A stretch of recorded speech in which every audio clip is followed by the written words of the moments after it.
Chapter 10, Treatment of Pain and Migraine Headache.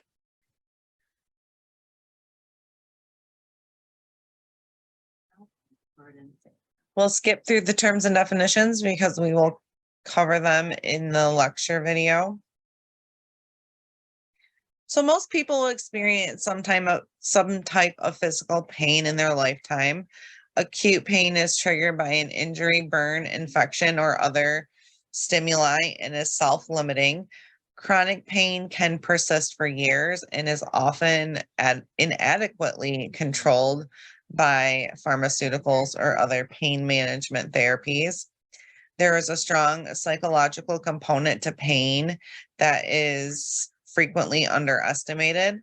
Psychological factors can influence a person's tolerance for pain and can determine whether the outcome of treatment is successful. To reduce anxieties associated with pain and the need for higher doses of pain meds, hospitalized patients may be permitted to control the frequency of administration of their doses of pain medications. Patient-controlled analgesia is done using a device that is connected to the patient's intravenous line. The patient pushes a button to deliver a measured dose of pain medication. And this is going to be still regulated. They can't overdose themselves. And it's not done as much now as it used to be, obviously based on addiction to opioids. Pain is often categorized by its origin. Neuropathic pain is associated with a nerve injury caused by trauma, infection, or chronic disease such as diabetes. Chronic pain is often of neuropathic origin. Nociceptive pain is caused by stimulation of nociceptors in viscera, so lungs, the GI, heart, skin, muscle, soft tissue, or bone. Nociceptors are thin nerve fibers located in the skin, muscle, and other body tissue that carries pain signals. Inflammation is an important source of pain. It is a response to tissue irritation or injury that is marked by signs of redness, swelling, heat, and pain. Sport injuries, arthritis, and trauma caused by motor vehicle accidents, workplace or home accidents, sprains, fractures, burns, cuts, bruises, they can all produce inflammation. Infection can also produce painful inflammation. Nearly 1/3 of adults will experience low back pain in any given year, making it one of the most common types of pain. Severe burns can produce excruciating pain. Third-degree burns are the most severe because the skin has been destroyed. First-degree burns are less severe than second or third degree. Uncontrolled diabetes can lead to peripheral nerves damage. Nerve damage results in numbness, pain, or tingling of the feet or legs. Symptoms of diabetic neuropathy become more severe as the disease progresses. Patients who have had a limb amputated may describe pain in the area where the limb was removed. It is believed that although the limb is no longer present, the nerves that innervated the limb are remapped or rewired, permitting nerve messages to continue to be received. The ability of the brain to restructure itself and adapt to injury is called plasticity. Shingles produces a reoccurring and painful skin rash and is caused by the herpes zoster virus. The herpes zoster virus, which causes chickenpox, lays dormant in nerve endings until activated. Shingles cannot be cured. Trigeminal neuralgia produces headache and intense stabbing pain in areas of the face innervated by branches of the trigeminal nerves, like the lips, eyes, nose, scalp, forehead, upper jaw, and lower jaw. The pain message begins with stimulation of nociceptors in peripheral tissues. The signal is converted to an electrical impulse that then travels to the dorsal horn of the spinal cord, where it is augmented or diminished by the release of neurotransmitters, amino acids, and neuropeptides, and then carried to the brain where the pain message is interpreted. When an injury occurs, proteins, cytokines, are released that produce painful inflammation. Prostaglandins, important mediators of pain, are also synthesized. Histamine, bradykinin, and serotonin are also released in response to tissue injury and are part of the immune system response. They produce inflammation, vasodilation, and pain. Glutamate is an amino acid neurotransmitter that enhances the response to painful stimuli. Substance P and neurokinin A are peptides that are involved in the modulation of pain sensations that are transmitted to the brain and control how pain is perceived. Endorphins, enkephalins, and dynorphins are opioid peptides that bind to opioid receptors in the brain and spinal cord and block or dull the pain sensation by inhibiting the release of substance P and glutamate. They act like natural painkillers.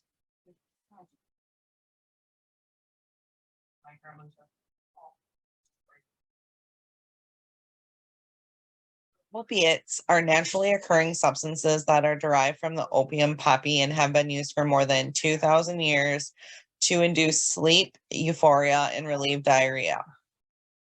Morphine and heroin are examples of this. Opioids are a term used to describe a drug that acts like morphine, whether naturally occurring or synthetically derived. Opiates and opioid drugs produce analgesia. Analgesics are drugs that reduce pain sensations and alter pain perception. Opioid analgesics are less effective in treating neuropathic pain. Some opioid analgesics are used to treat opioid dependence. When detoxification is achieved, a maintenance dose is continued. Methadone and buprenorphine are examples of opioid agonists that are administered for management of drug dependence. Opioid antagonists, such as naltrexone, are used to treat drug and alcohol dependence. Opioids bind to opioid receptors located in the dorsal root of the spinal cord, brain stem, thalamus, hypothalamus, and limbic system to decrease painful sensations and raise the pain threshold. There are several types of opioid receptors.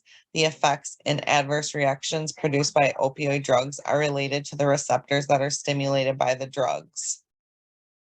The mu receptor stimulation produces analgesia, euphoria, respiratory depression, pupillary constriction, decreased GI motility, and physical dependence. Kappa receptor binding produces analgesia, sedation, pupillary constriction, dysphoria, and hallucinations. The delta receptor stimulation produces analgesia and decreases contraction of smooth muscle. Opioid agonists like codeine, morphine, and oxycodone produce analgesia and other adverse effects associated with stimulation of the specific opioid receptor. Partial agonists produce incomplete activation of the opioid receptor, producing less than maximum response. Antagonists like naloxone bind to the opioid receptor, but they do not activate it. They interfere with agonist binding, and it's because these antagonists are administered when we need to reverse the action of an opioid agonist. So if somebody's having a overdose to an opioid, we can give naloxone and it will reverse the effects of that. The response produced by some opioids is mixed. Sometimes it behaves like an agonist and sometimes it behaves like an antagonist. Agonist activity is exhibited if the patient has had no recent exposure to an opioid agonist, which means they are opiate naive. If the patient is currently taking an opioid agonist, the mixed agonist-antagonist exhibits antagonist activity. The average onset of orally administered opioids is approximately 30 minutes after administration. The onset of action of most parenterally administered opioids occurs within 10 to 15 minutes. A few opioids begin working in less than 5 minutes, like meperidine and butorphanol. Peak effects are achieved between 30 minutes and 2 hours. The duration of action for immediate release opioids ranges between 2 and 6 hours. The duration of action for controlled release opioid analgesics may last for up to 72 hours. like fentanyl patches. Patients who have been prescribed long-acting opioid dosage forms like Cadian or Exalgo may also be prescribed short-acting opioids to control breakthrough pain that may occur between scheduled doses of the long-acting analgesic. Opioid agonists and partial agonists may produce toleration and dependence. Tolerance requires increasing doses to produce the same effects. Dependence causes users to continue taking opioids to avoid withdrawal symptoms. Dependence may be physical or psychological. Overdose may lead to respiratory depression and death. Chronic use may additionally produce hyperalgesia, a heightened sensitivity to pain that can result from treatment of chronic pain with high dose opioids, sexual dysfunction, and decreased immune response. Table 10.1 lists opioid-induced side effects and adverse effects by the body system.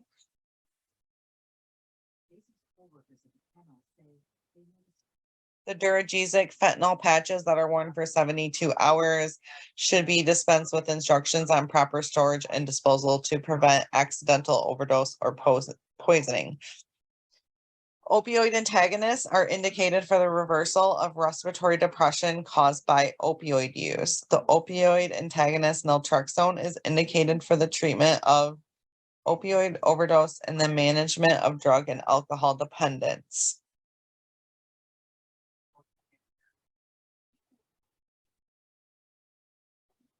We have in this chart opioid agonist.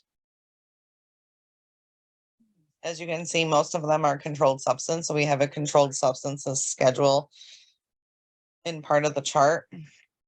So we have codeine and acetaminophen, fentanyl. So if you work in a retail pharmacy, more than likely the only fentanyl you probably will see is transdermal patches, unless you work, I guess, near a pain clinic or you work maybe like a cancer place. There's many dosage forms, but most of them are given in the hospital setting. So we have an injection, Cyblamase, a lozenge, there's a nasal spray, there's a sublingual spray, Subsys. You might have heard of some drug company misbranding, I guess would be the word, for Subsys back a few years ago. You can Google it and read about it. It's kind of interesting. And there was a doctor in the area I live that was participating in the basically misprescribing of this very powerful medication that led to several overdoses. There is a buccal tablet, Fentora, sublingual tablets, and then of course our transdermal patches. Hydrocodone is available in extended release tablets, immediate release, and syrup. Hydrocodone and acetaminophen tablets in solution. You can see that the morphine, we have quite a few different dosage formulations as well. We have capsules, M-Eslon, we have Cadian, sustained release. There's an extended release injection for an epidural. There's an intrathecal epidural, injection solutions in many different strengths, and oral solutions in many different strengths.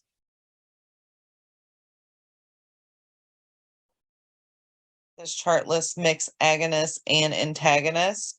As you can see, these are all controlled substance as well.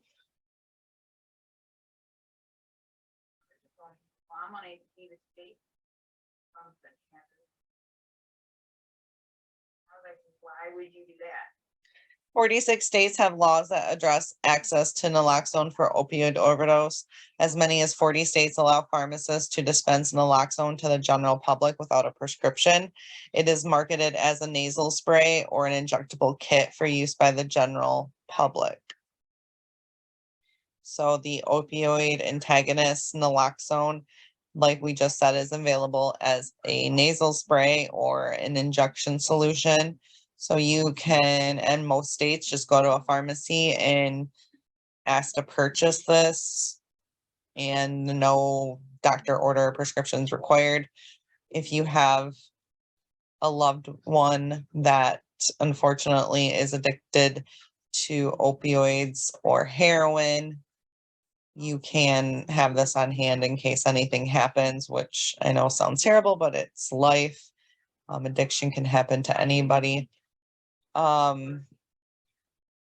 Also, if you yourself, and I don't mean you students, but a person who has a drug addiction can also carry it around with them, the nasal spray, but most of the time it might be too late to use anything.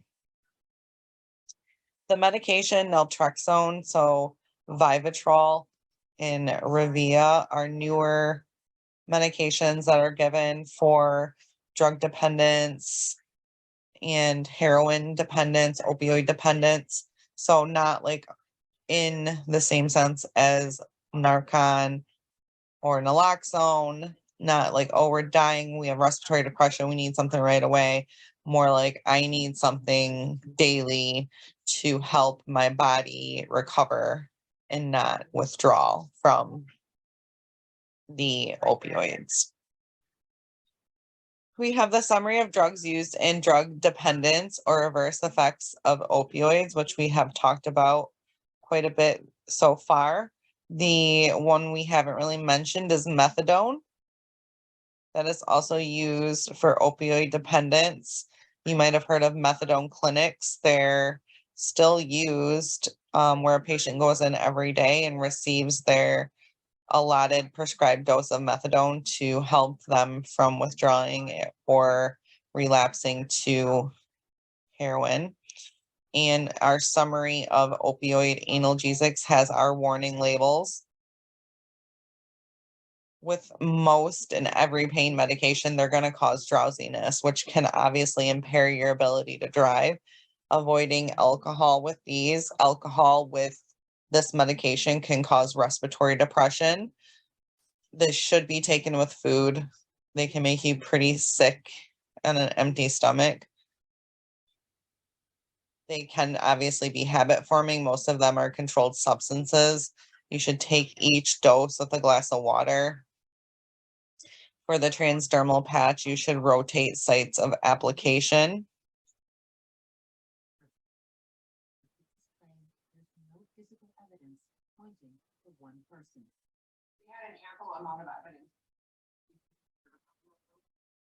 And I just talked about subsys, so important to know that is not bioequivalent to other fentanyl dosage forms, so it cannot be substituted on a microgram per microgram basis.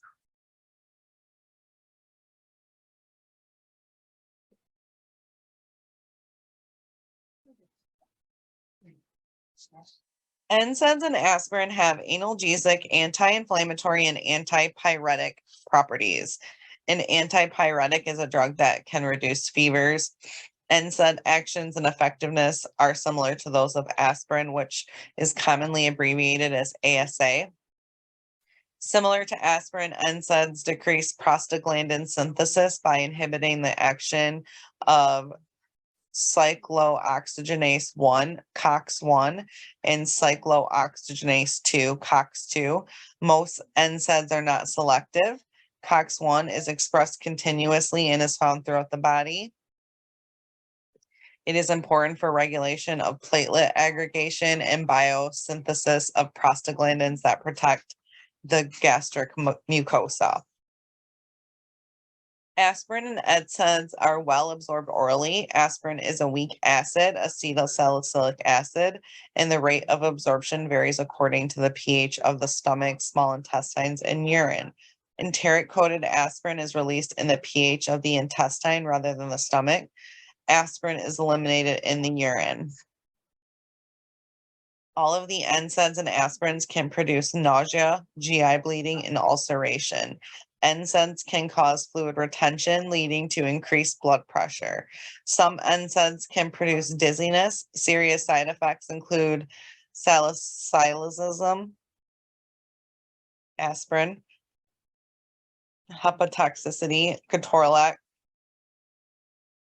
a granulocytosis in nemethicin and fluoroprofen. Celecoxib, Celebrex remains the only selective COX-2 inhibitor currently in use, and acetaminophen can cause hepatotoxicity. The max daily dose for acetaminophen and aspirin is 4 grams. Commonly used non-opioid analgesics are listed here. We have warning labels as well. With Ecotrin, Bayer, any aspirin should be taken with food. The medication difluengil dolabid should be taken with food, and it may cause dizziness or drowsiness. And that is the case with most of these medications. So it kind of lists all the different pain medications by the class here, which is really nice for studying.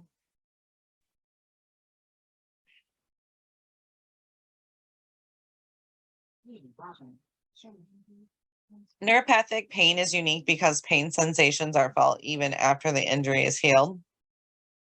Drugs used in the treatment of neuropathic pain include antidepressants like amitriptyline and duloxetine, anti-seizure meds like gabapentin and lamotrigine, local anesthetics like lidocaine and mexaltine. Tricyclic antidepressants are often used as first-line agents for the treatment of neuropathic pain. They inhibit the reuptake of neurotransmitters norepinephrine and 5-HT at receptor sites in the spinal cord that are responsible for modulating pain sensation. Capsaicin is a local anesthetic. It is derived from chili peppers and applied topically and depletes substance P from nerve terminals. The treatment of pain, especially chronic pain, requires a multimodal approach that includes drug therapy and non-drug therapy. Non-drug therapies that may be supportive are education, physical therapy, occupational therapy, biofeedback, cognitive behavioral therapy like counseling, acupuncture, chiropractic, medication, transcutaneous electrical stimulation called a TENS device. Those are kind of really popular over the counter lately. The TENS device delivers electrical impulses through the skin that causes contraction and numbness. This blocks the transmission of pain messages to the spinal cord by peripheral nerves. Cryotherapy and heat packs can reduce swelling, which can also reduce pain. Commonly used meds to treat neuropathic pain, which we already kind of talked about, amitriptyline, despermine, and ipramine. They can discolor the urine to be blue or green. We should avoid prolonged exposure to sunlight. May impair ability to drive.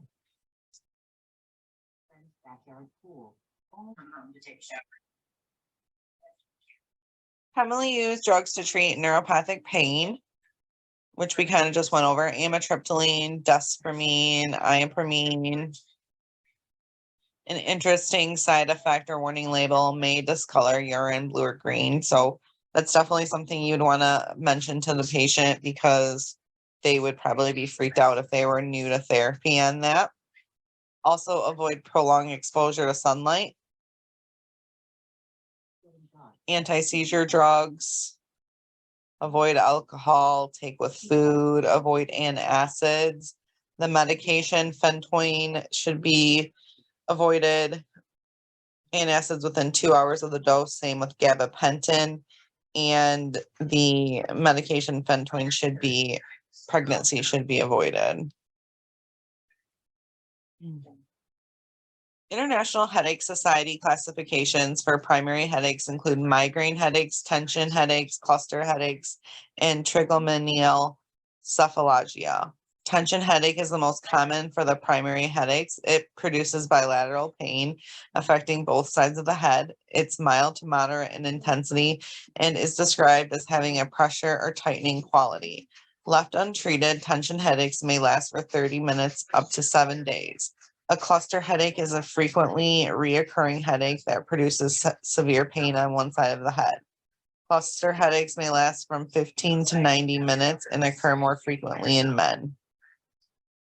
In the United States, up to 18.2% of women and 6.5% of men experience migraine headaches annually.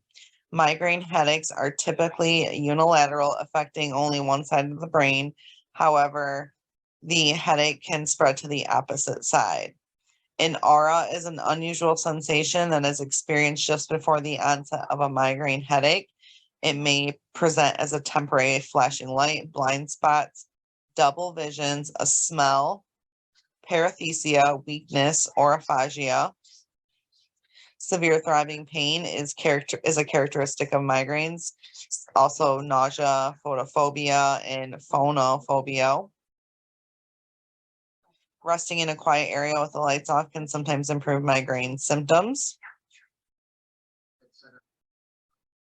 Migraine headaches are triggered by numerous events, including stress, insufficient sleep, red wine, caffeine, strong odors, smoke, changes in weather, exposure to bright or flashing lights. Treatment of migraines is aimed at stopping the current migraine attack and preventing future migraines. Simple analgesics, combination analgesics, 5-HT agonists, ergo-alkaloids, antidepressants, beta blockers, and anti-seizure drugs are all used in the treatment and prevention of migraine headaches. Table 10.2 lists the quality of evidence for drugs used in the acute treatment of migraine headaches. So that means you're using it right now, like my head's hurting, I'm taking it. I'm not taking it to prevent a migraine. So we have all of our over-the-counter medications first: aspirin, ibuprofen, naproxen, acetaminophen. There is some combination analgesics like Excedrin that have aspirin, acetaminophen, and caffeine. There's also prescription strength ones that have aspirin, butabitol, and caffeine. There's ergotamine and ergotamine combinations, triptans, which are the most popular probably now for treatment of migraines. All of them have a common ending of triptan: elmotriptan, elatriptan, frovatriptan, rizatriptan, sumatriptan, zolmitriptan, and then opioid analgesics like butorphanol nasal spray, Tylenol with codeine, and meperidine IM and IV injection. So of course that is only going to be given on a severe basis, and probably you're in the hospital for something else. You're not going to just go to the hospital and be like, I have a migraine, can you hook me up to a Demerol IV? That's probably not going to happen. The triptans are available for administration via mouth, nose, and injection. The injection subcutaneously provides the most fastest rapid response, the most effective route of administration. The intranasal administration is also pretty rapid and has less effects, severe adverse effects. Oral formulation has slower onset of action. The half-life is usually between 2 and 25 hours. The vasoconstriction caused by triptans is responsible for their therapeutic effects, but can result in serious cardiac side effects, including arrhythmia, angina, coronary vasospasm, and myocardial infarction. Overuse of triptan should be avoided. They are usually restricted to 2 doses per 24 hours. Frovatriptan is restricted to 3 per 24 hours, and the safety of treating more than 4 migraines per month has not been established for most of the triptans. So this table, we have the comparison of triptans, how long the effectiveness is, and the dose, and the repeat time. So it's kind of an interesting chart if you're a migraine sufferer. Then we have drugs used in the treatment of migraine headaches, triptans, dosage forms, and strengths. So you can see sumatriptan has quite a few different dosage strengths. They have the intranasal and the injection. And then summaries of triptans used in the treatment of migraine headaches, same chart. It has like the oral and nasal, no, subcutaneous, and then we have our warning label. So do not exceed the recommended dosage. So usually if you're in retail, you'll have to type that in the prescription. If no improvement after the first dose, then you take the second. So the patient shouldn't just be taking two. Like, oh, usually I need two. Well, first start with one and see if that works, because you usually only get 9 tablets per month with insurance. And without insurance, I don't know if any of the triptans are even affordable. For the Imitrex injection, you should not inject more than 2 doses in 24 hours. For the spray, should obviously be used in one nostril only. If no improvements after the first dose, take a second. Then we have other acute treatments for migraine headaches. Ergo alkaloids and 5-HT agonists are also prescribed as migraine abortive therapy. So we have Tylenol 3, butorphanol, Ergomar, Migranol, and DHE 45. Migraine preventive therapy is offered to people who have used abortive medication more than twice per week, or when acute acting agents are contraindicated or have failed to relieve the headache. Beta blockers, tricyclic antidepressants, anabotulinum toxin A, which is Botox, a neuromuscular blocker.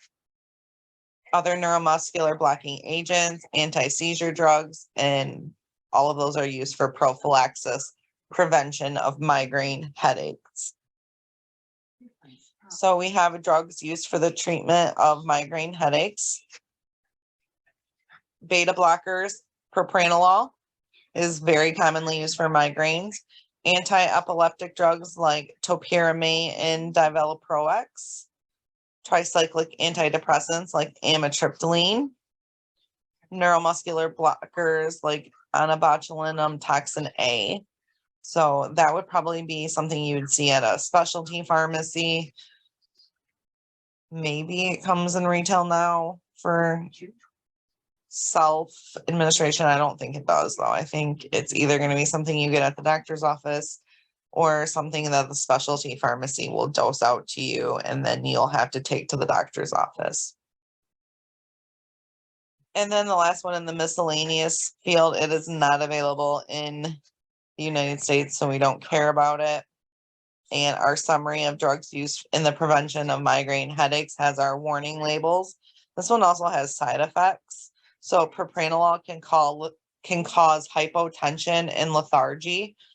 Also can impair your ability to drive because it can cause dizziness and drowsiness. Divalproex sodium, we should avoid alcohol. Avoid alcohol with the tricyclic antidepressants. The neuromuscular blocker Botox can cause neck pain, stiffness, myasthenia, myalgia, muscle pain, pain at the injection site, botulism, and blepharodema.